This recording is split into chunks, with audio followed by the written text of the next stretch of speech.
Goofy's Sock Hunt is the third episode of the brand new first season of Mickey Mouse Clubhouse Plus. And as always, there will be spoilers as I discuss what happens in this. I'm not the target audience in terms of age, but I am a big Disney fan. And I love to see how educational these are. And in general, they're just good fun.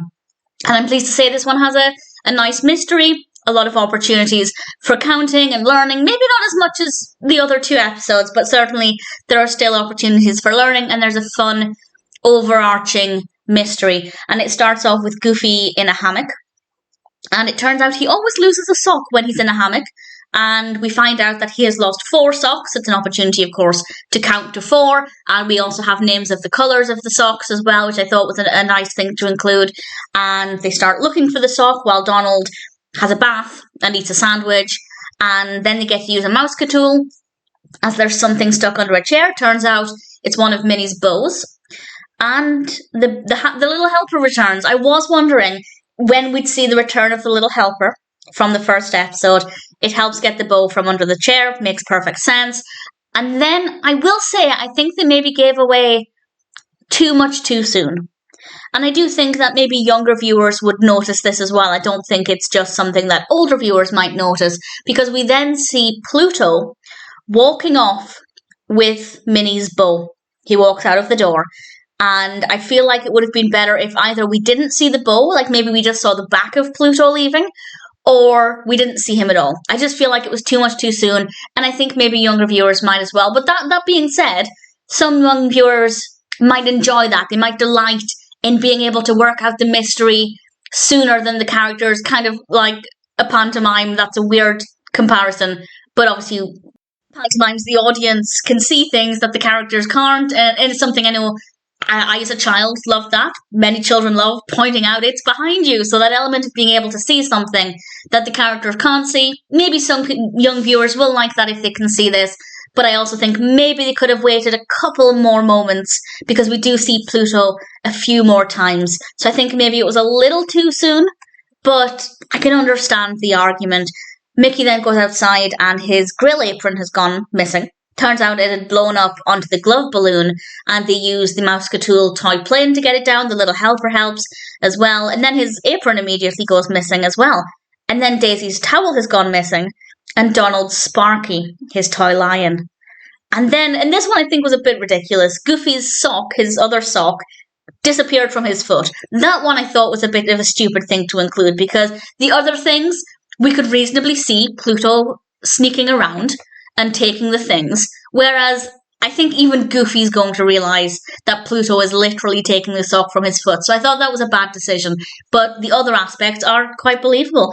And then Donald spots Pluto, and they go after him, and they use the mouse tool, the dog treat, to get him to drop the sock in exchange for the treat.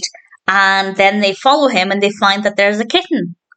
And there's not just a kitten, there's a mama cat with several kittens in Pluto's doghouse, and he'd got all of these soft items to make a bed for them, and it was just absolutely adorable.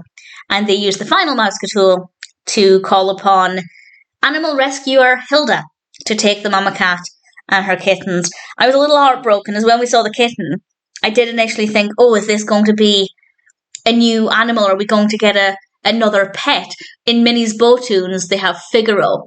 Oh, it would have been so good if they'd found Figaro. If that kitten had been Figaro, and they kept Figaro and brought Figaro into the clubhouse, that would have been so perfect. Why didn't they do that? Obviously, having the animal rescuer there is a good message. It shows that if you find stray animals, it's probably best to not just take them in and keep them as your own, because they might have a home, they might be injured, they might need medical attention. So by showing that they used animal rescuer Hilda's services, it's a responsible thing to do, and certainly I think could help placate a child.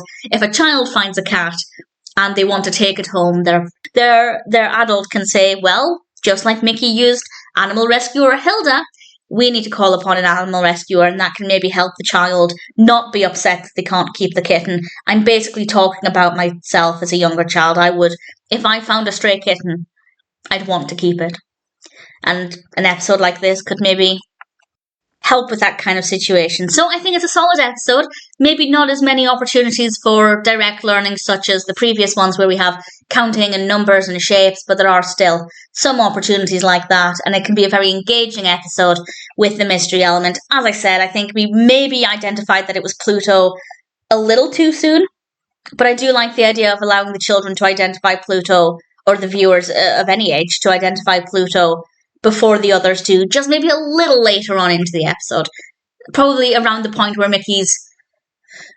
or maybe Daisy's beach towel. I think when she realizes her beach towel is missing, that could have been quite effective, and that could have been a good point. But other than that, I think Goofy's Sock Hunt is a pretty good fun and definitely quite educational episode of Mickey Mouse Clubhouse Plus.